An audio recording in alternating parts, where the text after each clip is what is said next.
In the name of the Father, and of the Son, and of the Holy Ghost, one God. Amen. When we have a topic such as has been set for our conference this week, Go and Bear Fruit, it is very easy to immediately start thinking of numbers of people who are attracted to our missionary service in various places. And so I'm very glad that we have spent time thinking in some detail about bearing that inward spiritual fruit that describes the sort of people that we are as Christians. It would be very easy to be very busy, engaged even in missionary service, and yet not be those people that God requires us to be. It is possible to be engaged in much missionary service and not have experienced the life of Christ for ourselves. And as I said in my first talk yesterday, it seems to me that we are to be united to the vine, to Christ, who is our life, and only then are we able to bear witness to those things we have experienced ourselves. This morning I would like to speak a little bit about the British Orthodox experience of going and bearing fruit. I will just recap a little bit about who I am. I am Father Peter Farrington, a priest of the British Orthodox Church, and we are a small group of Christians with our own British bishop, British clergy and people, who are working in the British Isles as part of the Coptic Orthodox Patriarchate to bring the Orthodox faith to the people of the British Isles in our own English language and culture. That doesn't mean that we have had to abandon large aspects of the Coptic tradition. We have preserved most of it intact, and it is translated adequately and fruitfully into our English language and our English tunes and music. It seems to me that perhaps our experience over many years has something which bears on this topic of going and bearing fruit. It seems to me that that really is the missionary incentive that we have. The word mission comes from missio, which is the Latin for being sent, and we know that people are sent on a mission. We also know that the word apostle comes from the Greek apostolos, which also means being sent with a message. And our missionary work is truly an apostolic one in many places. There is that inward evangelism in which we are engaged, seeking to share the good news with those young people and less educated spiritually people among our own congregations. We are doing evangelism in the areas close to our communities, where we have some part of the life of the society. But in many places we are called and are now looking to be busy in doing real missionary work, where we are going beyond those places where we feel comfortable and are seeking to bring the message of the Orthodox gospel of Christ to people who have never heard it before. We are in fact called to make disciples and not converts. In my experience in the British Isles over many years, as someone who was trained as a Protestant pastor and missionary for 3 years at a Protestant seminary, I have to say that I think on many occasions I have experienced people trying to convert me and not make me a disciple. Much of the work that takes place on the streets in the British Isles, especially with visiting American Protestant missionaries, is trying to make some quick, immediate impact that will bring a person to make a decision that they are hardly prepared for and not able to build upon afterwards. It doesn't seem to me that that is what Christ calls us to be engaged in, nor does it seem to me that that is a proper means of us doing this Orthodox missionary ministry. We must be in it for the long term, and that means that we must be willing to commit ourselves, our resources, our time and our energies to those people among whom we are sent. Discipleship requires many things. It seems to me that first of all it requires a church structure in which people can be brought into, to be fed and nourished. We are not seeking to make occasional converts here and there who return to their homes and their lives with some vague idea of what orthodoxy means, but no ability to share in our sacramental and spiritual life. On the contrary, in every place where we are sharing the gospel, we are wishing people to become followers of Christ on a journey that will take the rest of their lives. And to be able to make disciples, we must surely be those who are disciples ourselves. We must be those who have already experienced being under the spiritual care and guidance of our own spiritual fathers, being obedient to those in authority to us, being regular in our attendance at the services and sacraments of the church, and seeking to be engaged with our energies and commitment to the services and ministries which the church offers to those around us. In the discipleship that the British Orthodox calls the British people to, we are not able to ask people to join very large congregations. In all of those places where we are working, in most cases they are very small groups of people. Perhaps the largest places have 30 or 40 or 50. But from the very beginning of our contact with people, we are asking them to unite themselves to the structure of our Orthodox Church. And that means that even with the smallest groups of believers that we gather together, we are seeking to be engaged in mission from the very beginning, because mission is one of the defining features of the church. We are seeking from the very beginning, even with the smallest groups, to engage with the poor and the needy in our local communities, even in a very small way. And we are seeking in every place, however small we are, to encourage people to develop that regular daily life of prayer, which is the foundation of our life in Christ. Whatever the size of the group we are working with, we are seeking to build the church in that place, and not simply a group of isolated and individual converts. I consider myself a missionary priest serving under a missionary bishop. And that means that much of my own focus must be on going out, finding those people who are seeking orthodoxy and seeking to serve them with the resources that we have. How is it that in Britain we are able to go and meet the needs of those around us and bear fruit? I was talking a little earlier with someone outside about the practice of some groups, especially Protestants, Jehovah's Witnesses as well to some extent, of preaching in the streets. And I think in the British Isles this is no longer a fruitful means of reaching people. Certainly in the busy streets of London, people are rushing here and there and don't have time to stop and listen. And even in the smaller towns where I live and work, it's rather an oddity for someone to be standing and shouting in the street. People hesitate to stand and join a crowd listening. There are other ways now, I believe, in the 21st century that British people engage themselves with understanding orthodoxy. One of these, first of all, is through the networks of contacts that already exist. When one person in the British Isles becomes an Orthodox Christian, they are not isolated from their family and friends, and they are filled with a concern that their family and friends should share that spiritual life which they have discovered. For many of us, we have had to be encouraged to think about the needs of others. And for many of us, we have to think about how hard it is to approach people we do not know and begin to share our Orthodox faith.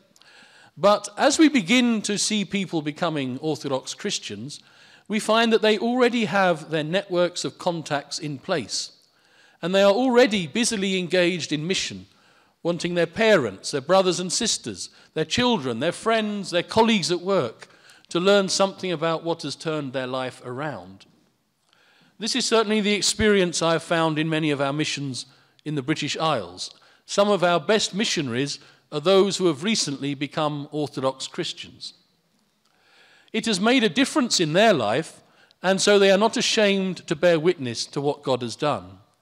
Whereas for some of us, we feel that we have too many complicated things to try and explain.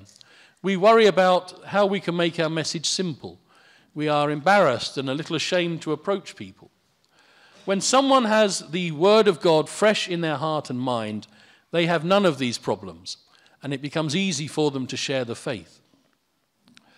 We also find that being active on the internet is an extremely useful way of placing us among people. I'm not only active on many religious and Orthodox places on Facebook, but I'm in contact with a great many people who are not yet Orthodox, but are on different stages of their journey to the faith. I'm friends with some of the friends of those who have become Orthodox. Some of them are not Christian at all, but I notice on Facebook when they have family occasions, and I give them some greeting or blessing in the name of Christ. And I find that slowly this makes a difference. I'm able to develop a relationship with people, and that allows me some space to share our Orthodox gospel. Being active on Facebook and other forums online gives me an opportunity of being aware of many people in the British Isles at once who are interested in orthodoxy and are asking questions. And having been present for many months and years and having gained something of a reliable reputation in some places, people are willing to ask me questions if they are non-Orthodox because they believe I will give them a valuable and honest answer. We also produce many websites in the British Orthodox Church, so that when people type in England and Orthodox because they are beginning some journey of investigation, we hope they will find our websites and make contact with us. And we've written some books, and we arrange many events. We find that there are lots of different ways that we can place ourselves in front of people in the British Isles.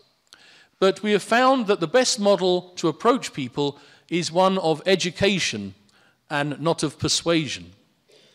We do not feel that it is our ministry in a very short time to convince someone by clever words or arguments, but we believe that we must commit ourselves to months and years of relationship sometimes, slowly helping people to develop their understanding of our Orthodox faith and slowly helping people to put that faith into practice. One of the main events that we organize on a regular basis is a study day called the Orthodox Way of Prayer. This is an event that will take place in someone else's church usually. Often I have borrowed an Anglican church, sometimes a church from one of the other Christian traditions.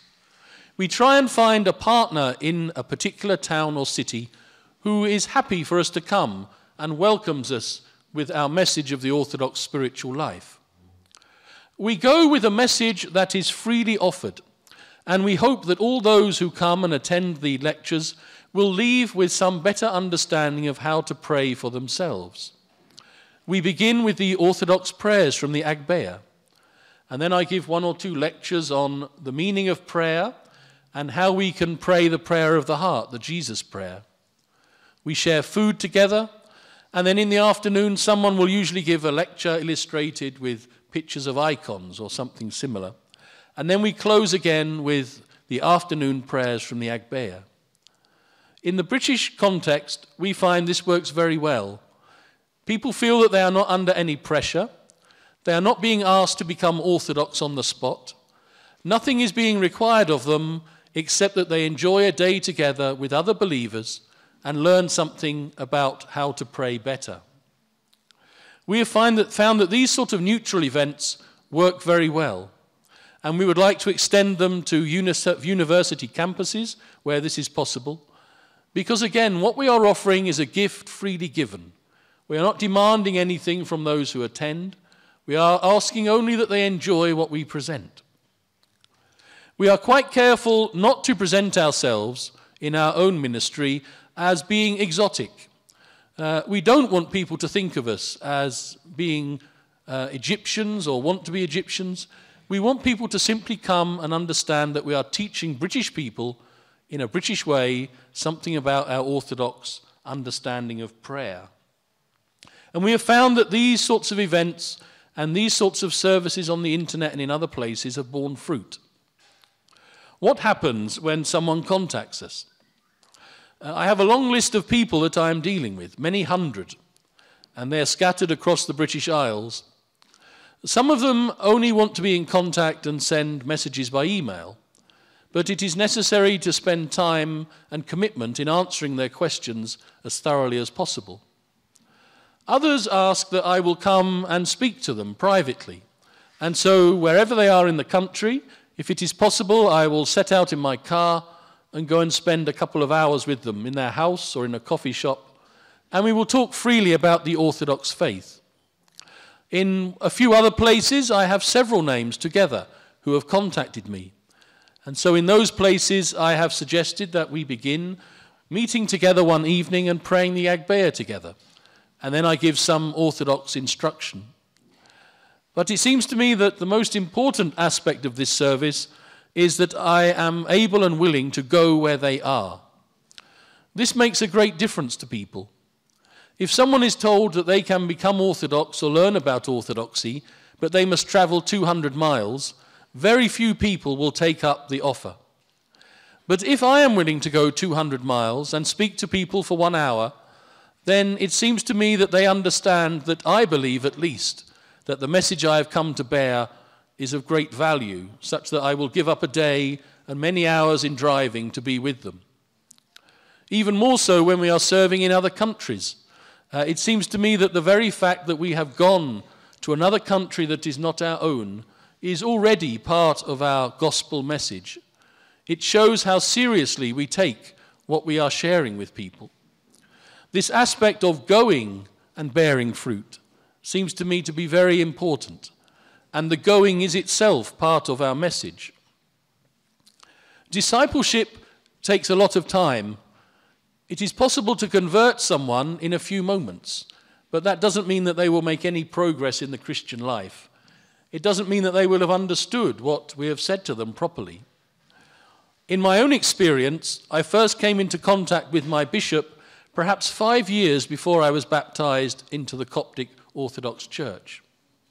My situation was perhaps a bit different, because in the time I was interested in Orthodoxy, there was no easy way for me to become an Orthodox Christian. I knew only the Russian and the Greek churches, and both of these seemed to require me to be either a Russian or a Greek cultural speaker and understander before I could become Orthodox. Now things are different. Not only do we have some English used in many of the Coptic churches in Britain, but the British Orthodox Church is committed entirely to serving the mission of the gospel in our English language. It is very much easier for people now to come and share in our worship, understand what is happening, and be introduced to our faith and our spirituality by someone from their own background. I think that also makes a great difference. And as we are serving in other countries and we find that there are men and women who become Orthodox and whom we can trust, we will find the fact that they are members of their own community and culture and are able to share their faith among their own people will have a very great and fruitful effect. Discipleship is also required within the church. Of course, I've spoken with many of you and many other clergy in other places about the number of young people who leave the Orthodox Church or drift away as they are growing up. And there is a need for young people and for each one of us to be disciples in an ongoing basis in our spiritual lives in the church. We need to look around us, as I know the Coptic Church is, and ask how we can make disciples of our own people, how we can make disciples of our own children in our families. And even in the small scale of the British Orthodox Church, it is not enough for me to congratulate myself that we have had 5 or 10 people baptized in a place. I must immediately and always be conscious of their need to grow in discipleship year by year. If we are not growing in our discipleship, then we are slowly withering away. And in time, even those who we bring to the faith as new Orthodox Christians, if they are not made disciples, will slowly find that the life of Christ dries up in them, and they will leave us. The experiences of my dealing with people are that I am willing to go almost anywhere in the country and work with even one person. In our mission in Windsor, I was approached by an old man who wanted to learn about the Orthodox faith. He had already read many books, but he had not had any experience of meeting any Orthodox people. And so I drove over in February a couple of years ago, and I had coffee with him, and we spoke for a couple of hours, and we prayed some simple prayers together. I promised that I would be back the next month, and I drove over, and this time we prayed the morning prayers from the Agbeya together. And then we spoke again at some length about the Orthodox faith and spirituality. After 1 or 2 more months of me driving over, we felt that we should pray in the local Anglican church, since we had a commitment of meeting together for prayer. And in the first time that we prayed the Agbeya together one evening, I had advertised it locally, I fully expected there would only be this man and myself there. And I was still happy to go and pray with him. But in fact, 8 people came that first night.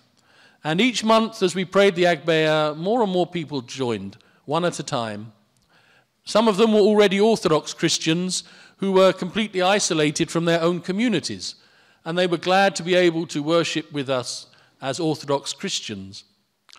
Some other were families with young children, and they appreciated the fact that they could pray our simple Agbeya prayers, and the service was not so long that their children would become disruptive and feel uncomfortable. But some of them, and increasingly many of them, have been people who are not Orthodox at all, people who have a growing interest in the Orthodox faith and are wanting to learn from us and join themselves with us. Many of these people are on a journey that will still take several more years, and it is required of us, myself in the mission there, and for all of us in our mission, that we are faithful and persevere for the long-distance journey. Mission is not a sprint, it is a long-distance trek. And in the case of those I am working with in Windsor, if I had not driven over regularly to meet one man, then we would not have the community that we do there now. In one of my missions in Stoke, in the north of England, the people there are of a very friendly British sort of culture. Family means very much to them, and friendships. They are educated and intelligent people, but simple-hearted, and they love very easily. I first came into contact with some of them on the internet. Just one person was asking questions on an Orthodox forum, and she was receiving some answers from some rather hard-hearted Orthodox people, I have to say, who were giving some very problematical answers about how she should separate herself from everyone else if she was wanting to become Orthodox. I privately sent her some messages of encouragement, and again, slowly over many months, she continued to ask questions of many other Orthodox clergy and people, but we came to develop a relationship together so that she trusted my understanding and experience of Orthodoxy. And she felt that in my responses there was the love and the life of God in some sense. And so I drove up to meet her and some of her family. She wanted her family, her father, and her father's partner and her brother to also experience something of Orthodoxy. And so when I drove up to Stoke on the first occasion, it's about a 3.5-hour drive for me, I found I was sitting in a small living room in a small house with 6 other people. Each of them were wanting to learn more about Orthodoxy. None of them had attended an Orthodox service. They had each one of them bought the Orthodox study Bible and had them there on their laps, waiting for me to arrive. And again, we prayed from the Agbeya together, and I spent several hours with them, beginning to teach them some of the aspects of our Orthodox faith. I made many more of those journeys and gave up many days and felt tired afterwards. But each journey to Stoke fills me with encouragement because the people there are receiving the Orthodox message as one that is life and salvation and is truly changing their lives. And it is these people in particular who encourage me to believe that when we make people disciples, they are already the best missionaries that we can have, because they are not content with sitting with me as a small group of people. They want all of their friends and neighbours to attend our services and studies and discover Orthodoxy for themselves. When I travel to Stoke, I normally get there early in the afternoon if I am leading an evening study, and many of us meet in a restaurant, the same restaurant where we have some evening meal together. And whoever the lady is who comes to serve at our table, the people in my mission in Stoke cannot help explaining who they are, that I'm an Orthodox priest and that there are Orthodox Christians now worshipping in Stoke, and the lady who is serving us is welcome to come and see how we worship.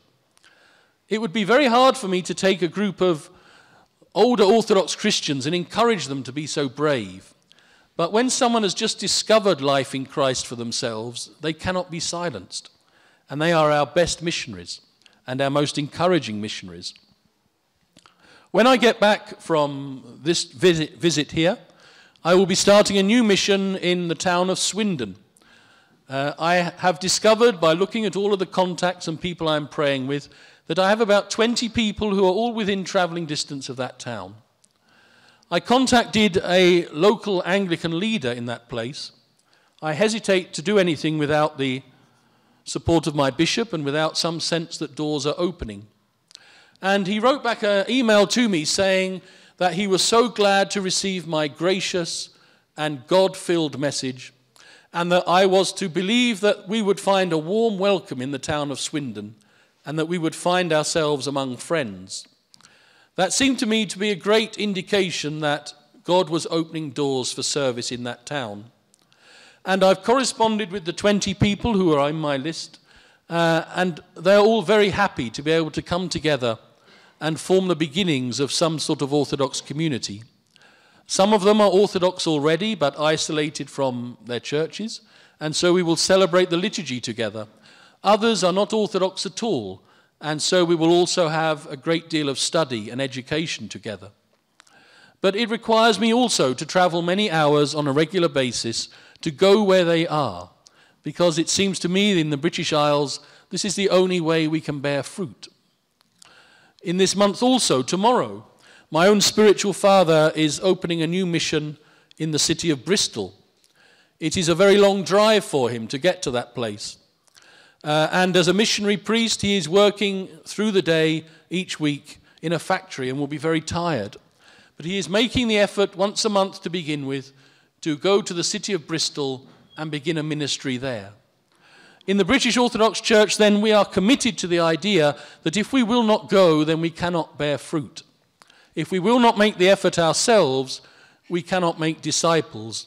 If we cannot remain faithful and persevere with people, whatever the ups and downs of our relationships, then we will not bring them to the place of baptism and membership in the church.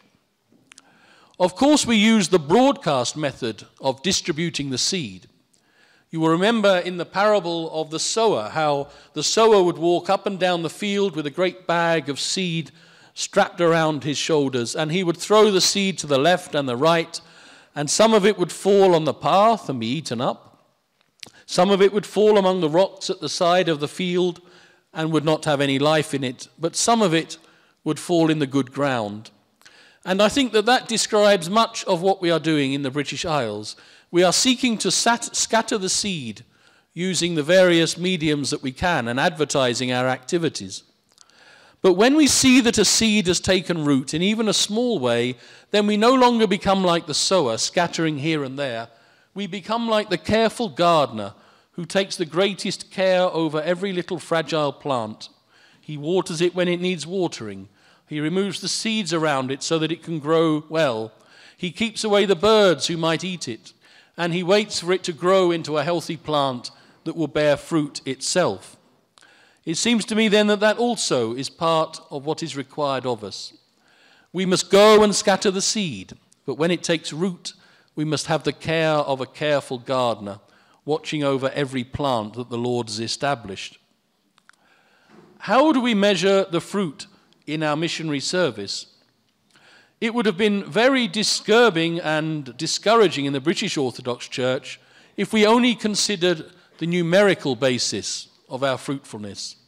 We have had many years where we have seen very little growth and slow growth, and God has called us to persevere and learn faithfulness ourselves. For myself, I am now 51 years old, and I am only now beginning to believe that I might be of some little use to God. My life has been so poor and unchristian that it has taken God all of this time to teach me those lessons which I have needed to learn. And it is only now, even in this last year, and only in these last months even, I am still learning, as we have just thought, how to truly trust God more and how to have faith in him. So it would have been very discouraging if we only looked at numerical growth. There is a time in the beginnings of all missions and in all missionary service and all service where sometimes there is not that great outward growth, but God is waiting to see if we are faithful. If we arrive and begin some ministry with the people, and after 1 year we decide that there is not enough growth and we will disappear, then I think that God will perhaps judge us as not having been faithful to his call. I can think of many missionaries in the history of Christian missions. I'm thinking even of Protestant missionaries. And some of them have spent their entire lives in some city or town in a foreign country. And they have been prayerfully preparing the ground for some other generation who come and suddenly discover there is a harvest. We should not discount the great value of faithfulness and perseverance. We should not expect always to see the harvest ourselves. We are not called always to bring in that harvest, but we are called to do whatever the Lord of the vineyard asks us to do. There is a spiritual growth that we should be looking for, and I think that that is much more important. We should not neglect the numerical growth, and we should be asking ourselves if we are not seeing it. But much more important is that in all those of us who are engaged in the missionary service, and in all those who we are working with in the various places who are becoming Orthodox, we must ask of each one, are these people becoming more spiritual? In my own experience as a missionary priest, I am working in 4 or 5 or 6 places. It is necessary for me to have the same care as the best pastor of each of these people I am dealing with. In many places, perhaps 2/3 or more of them are not yet Orthodox, but they must still be in my daily prayers. I must still reflect on their needs each day and ask how I can serve them so that they might grow in their own spiritual life. There is a very great need for this personal and pastoral care among those we are doing missionary work. It is not enough for us to arrive in a place and preach the gospel and then think that the job has been done. The job has only just begun. And so let me say then that we must go and bear fruit. And sometimes that going doesn't require us to leave the places where we are, as I've said. But it means that we must leave our own settled circumstances and be willing to do whatever God places before us as his will. For many of us, we will indeed be asked to go, sometimes only to the next town, sometimes further afield, sometimes even to other countries. But there is a need for us to leave our families and our friends in the obedience to God's call. We must be perseverant. We will not see fruit immediately in most cases. We may not see fruit for many years in many cases. Those who are watching us are waiting to see if we are faithful to them. But we will discover that as people from outside the church become Orthodox, new networks of contacts open up that can bear fruit very quickly. We may not feel that we are the best Christians and that we set a poor witness, but when someone hears the message of Christ from our lips, and when it changes their life and they become part of the church, then they are filled with a zeal to share what they have experienced with others. One last example from the city of Stoke, where I have a mission. I baptized 5 people there earlier this year, and I'm working with a very small group of people who are interested in orthodoxy. But when these 5 people were baptized, we had about 100 people come to the service. They would never normally come to an Orthodox service at all. Many of them are Pentecostals and charismatics, but because it was their friends and their family who were being baptized, they were willing to come to the church and experience something of our orthodoxy together. And we were able to offer food, show them that we were not strange people, we were British people like them. So the networks that we find when we see people become believers, these, I believe, are some of the most important ways in which the Church of Christ grows quickly in different places. May we consider then how God wishes us to go, where he wishes us to go, how he wishes us to support those who are engaged in the various countries in missionary service, so that our minds at least and our hearts are always set on others and not always thinking of our own comfort. May we become those congregations who are always thinking of the needs of those outside rather than only our own. And as we become people like that, I believe that together, as servants of God in this Orthodox Church, we will see that numerical growth that we desire for the salvation of souls and the glory of God. Amen.